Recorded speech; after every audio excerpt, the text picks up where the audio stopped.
Hello po sa inyong lahat mga ka-JP at welcome back po sa ating munting channel. June Pinas para sa Pilipinas at para sa Pilipino.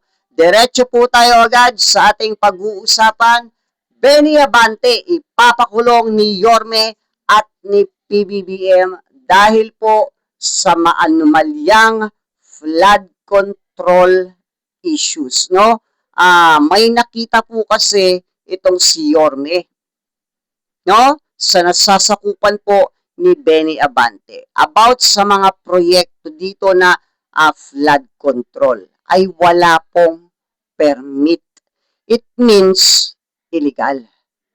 So, alamin po natin ang katotohanan sa loob ng videos na ito. Make sure tapusin niyo po yung ating video, guys. Videos, okay? Bago po tayo mag-start, huwag niyo po sana kalimutang mag-like at mag-subscribe. So, gawin po natin, tapusin muna natin yung videos bago po tayo mag-komento, okay? Credit po natin ito kay Sangkay Janjan. Sangkay, ito, pag-usapan po natin. Kasi, ito, matindi ang isiniwalat ni Mayor Isko Moreno laban po dito kay Representative Benny Abante. Ang pagkakaalam ko, isa po itong lingkod di umano ng Diyos, ha? Tindi, mga sangkay. Tingnan natin. This is the flood control project done in the city of Manila 2022, 2023, Grabe. 2024, and 2025. Ngayon lang nabisto yun. Tapos na daw sa Manila City. Pero ang tanong, nag-i-exist ba? Amounting to more or less 14 billion. Aray Grabe, ko, ang laki. sobrang lala. Done Done. Tapos na. in Manila. Tatapos ang proyekto sa Manila. Pero ang tanong, totoo ba? So most of it finished already.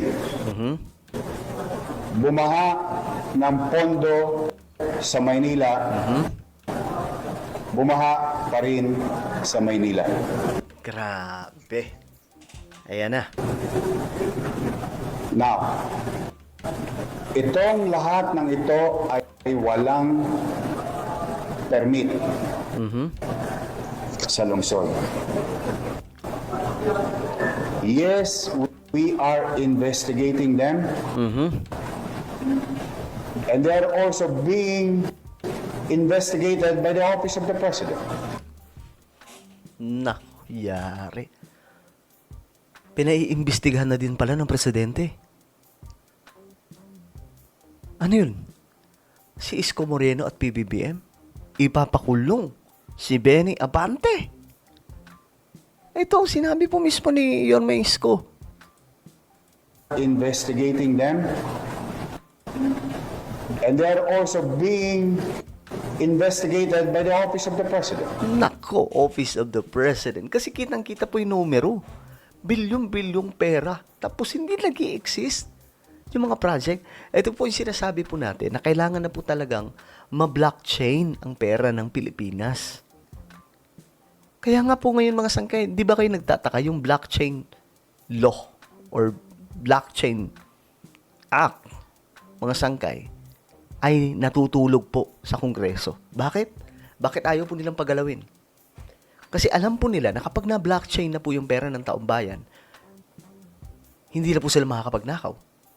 Kasi once na nandoon na po yan sa blockchain technology, kita na po ang lahat. Mismo mga tricycle driver, makikita nila kung sinong totoong magnanakaw. Kasi sobrang transparent na po nun. Mga sangkay, ganun po kalala. Tingnan yung mga sangkay nangyayari. Dahil hindi po naka-blockchain ang pera, naguguyo po. Kung wala pong mag-e-effort para tingnan yan, saliksikin, wala pong mga abogado na gagawa yan, hindi naman po talaga yung makikita eh. But that is the thing of the past. Sad to say, ulitin ko, bumaha ng pondo sa flood control sa Maynila, amounting to 14 billion, and yet the people of Manila and those people studying, working,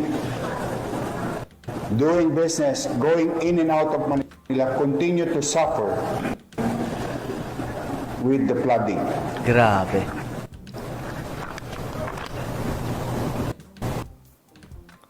O, ayan, mga sangkay. Yan ang problema. No? Kasi nga po, ninakaw ang pera. At kung totoo, mga sangkay, na ang dumali nun, yung mga pangalan na nasabi, especially si Benny, naku po, So, komentuhan muna natin guys yung videos ni Yorme o Mayor Isko Moreno, no? Alam naman natin guys na itong si Benny Abante ay sumusuporta po sa administrasyon ni PBBM, no? At kumakalaban sa pamilyang Duterte dahil nga po sa malawakang patayan at ang malawakang pagnanakaw. So, alam din po natin na itong si Benny Abante ay kasama, no, na kumakalaban dito po sa impeachment ni Sara Duterte. So, nakakalungkot guys, no, kung totoo po ito. Kasi, si Mayor Isko Moreno, sinabi niya po na wala pong permit yung mga proyekto na yon na flood control, no? Sa distrito ni Benny Abante. So, it means illegal po. So, kaya may narinig po tayo na iniimbestigahan na po ng ating Pangulo yung anomalyang flood control na yan. Kasi narinig nyo po, no, hindi po biro yung amount or yung perang pinag-uusapan. Bilyon din po. Grabe. No, hindi na po natin talaga alam kung sino pa po yung atin pang pagkakatiwalaan sa mga nakaupo na ito. Kasi guys, kahit po tayo sumusuporta sa administrasyon ng Pangulo, pero yung mga nasa circle niya naman ay gumagawa ng katarantaduhan, well, kailangan po natin yang punahin. Dahil hindi po sila ang maaapektuhan yan in the future. No? Tayo pong taong bayan ang dapat makikinabang na sa bilyon-bilyong pera na yan kung ginamit po sa tama. Pero nakikita po natin dito, no? May anomalya pong nangyari. Dahil nga po walang permit at tapos na raw po yung mga proyekto na yan. Pero parang hindi po nag-e-exist. Kaya nga po, kahit sandamakmak na po yung budget na natanggap sa distrito ni Benny Abante, grabe pa rin po yung nangyaring pagbabaha. Nakakalungkot guys, no?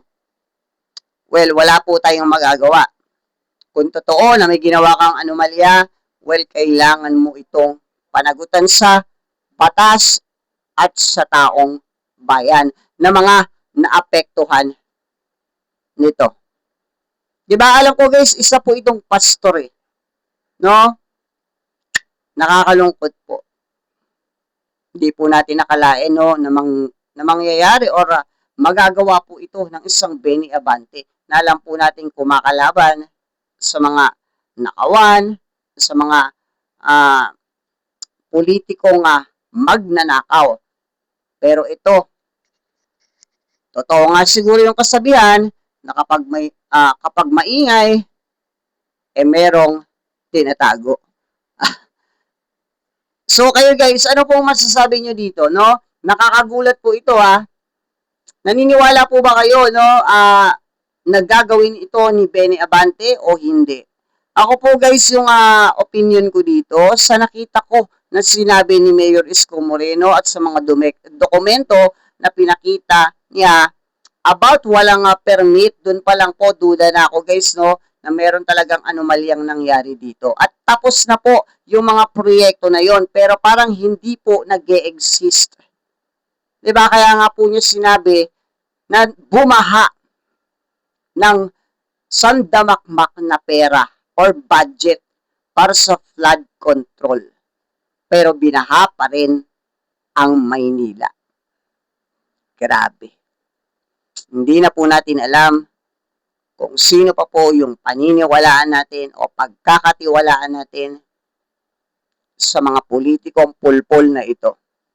Ulitin ko sa inyo guys, no, tayo po ay sumusuporta sa administrasyon, pero pag may nakita po tayong hindi po magandang ginagawa, kailangan po natin niyang punahin para ipaalam po sa ating mahal na mga kababayan. Dahil tayo po yung tayo po yung maaapektuhan dito, hindi po sila.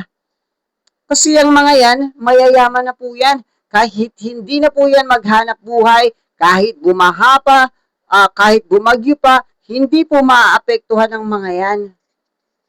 Ang talagang apektado po dito, tayong taong bayan. So, kailangan talaga natin guys, maging mapagmasid.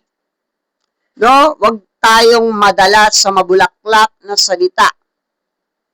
O akala natin kumakalaban sa mga magnanakaw, yung pala, ganun din ang kanyang ginagawa. Well, hindi pa tayo sigurado dahil iimbestigahan pa ito. Pero, guys yung malaman natin na yung proyekto ay walang permit, ibig sabihin po niyan, illegal.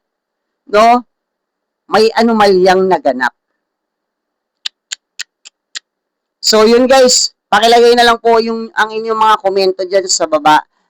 Babasahin po natin at sasagutin po natin isa-isa. Maraming salamat po. Mag-iingat po ang lahat at God bless po dahil halos buong bansa po ngayon ay maulan. Ingat po.